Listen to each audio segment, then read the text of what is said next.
So in the mid 90s and later, I was asked to look at the microbiology of those and see if, it detoxifies the thing.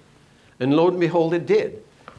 And that was amazing. Some of those small ponds were 7 years old, 7 years after they were built. Water was clean. There were critters floating all over the place, little fishies. I mean, it was remarkable.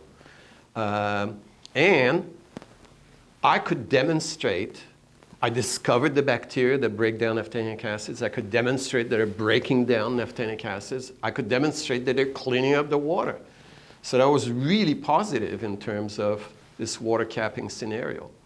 And I thought, great, that's where you need to go. But you need to put a lot more effort into this, because just demonstrating it for a pit that you dug out is not going to cut it as a reclamation, proof of reclamation, if you like. And that's the point where, sort of in the mid or late 90s, where things slowed down, actually, rather than accelerating, where academics were involved to study the problem, to investigate, and where I was basically sidelined, as well as others, involved in this research. And to me, that didn't add up.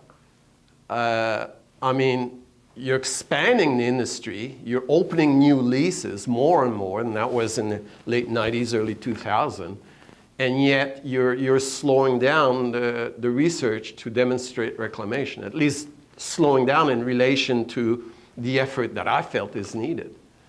And why I found it disturbing is that as a consultant, I also worked in the mining industry in BC, in throughout the world, really, North America principally, but in Peru elsewhere. And there, the requirements for reclamation were getting more and more stringent, not less. You can't open a mine in British Columbia without demonstrating to the satisfaction of the regulator that you're going to be able to close it, and that you'll leave the landscape non-toxic, return it to a functional ecosystem. I didn't see the equivalent for the oil sands. On the contrary, I saw an expansion.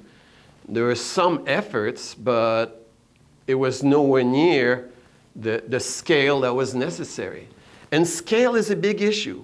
When you calculate the amount of area that is disturbed, you're no longer talking about reclaiming a lake or a specific area. You're talking about a region where you're recreating on a regional scale an entire set of ecosystems. We've never done anything like this on that huge kind of scale.